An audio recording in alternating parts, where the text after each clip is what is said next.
Apple Pro here. Welcome back. Another news video for you. Everything that's happened the last few weeks. We actually got the new 13 Pro and 13 6.1-inch CADs. A lot of details to fill in there. A fresh version of the 13 Pro Max and everything in between. The new MacBook Airs, AirPods 3 release date, new products that are coming, so on. As always, Phone Rebel being a large part of my life right now. We're doing a lot of engineering, R&D on the fly.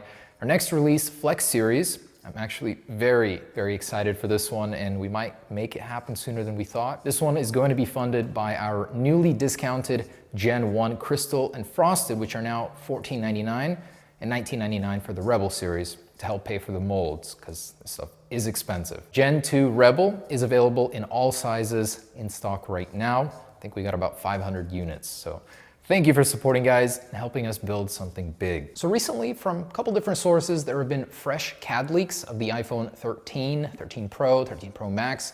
One in particular by Lou from Unbox Therapy gave a good overview. This is a dummy unit built from the CAD we actually received, and I wanted to go through that with you guys. This dummy model, by the way, really intricate, really detailed, $3,000. Made to look like the real deal. And MacRumors also posted a detailed report on the schematics, not actually sharing them, but detailing what they found in them. So kind of tying all this together, let's go through those details.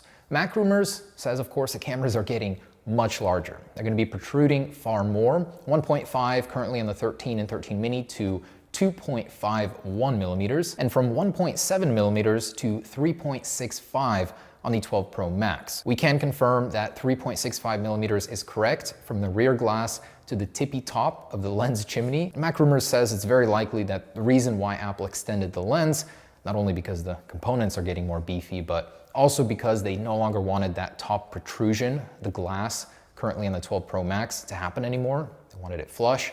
So it's definitely more formidable when you compare it to past iPhone camera lenses.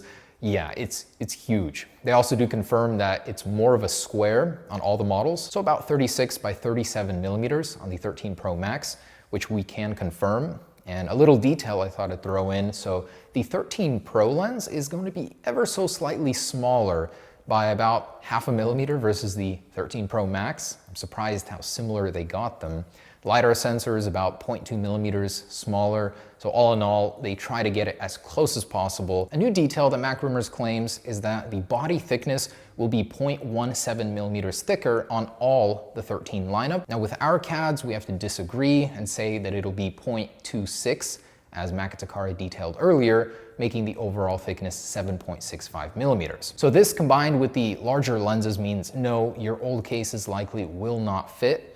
And of course, Apple needed to put in a bunch more tech, battery life, better thermal cooling to make the 120 hertz displays possible. So it's not like they're doing this just because they want you to buy a new case.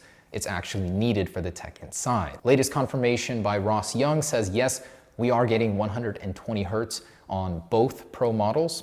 Apparently previously it was up in the air whether or not we would see it on the 13 Pro, but he says that yes, Apple was able to make that happen, likely in part to a lot of the miniaturization we're seeing inside.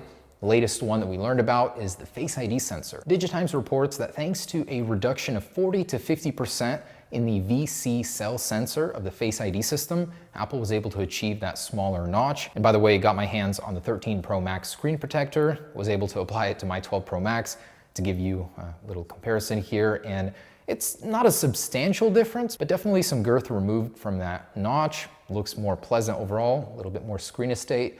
I think definitely will appreciate that. Notchless though, still waiting for it. Now MacRumors doesn't clarify whether or not we'll be seeing a standard orientation of the camera lenses on the 13 and 13 mini or that new diagonal orientation, which we've seen in the CAD files. They shared the standard orientation on the 13, just bigger and protruding more. And again, all of the lenses are now nestled in the corner, so slightly relocated, more out of the way. Apple's trying to make these a little bit more cuter, square-like, rounded. Also thought it was interesting that Apple made the mic larger on the 13 Pro and 13 Pro Max, at least from what we're seeing in these CADs and Lou's dummy.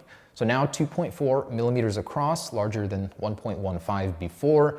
This actually ties into something that Max reported on earlier, the fact that the audio will be getting better microphone thanks to beamforming technology. And speaking of microphone speaker quality, there's a new patent in which Apple details a new material that they can apply to the back end of a speaker to get more and cleaner output from future speakers on iPhones. And Mac Rumors speculates that the reason we're seeing the lowered power button, lowered volume buttons, and mute switch is because of those larger cameras. Apple needed a little bit more room inside to play with, so they had to lower and adjust those.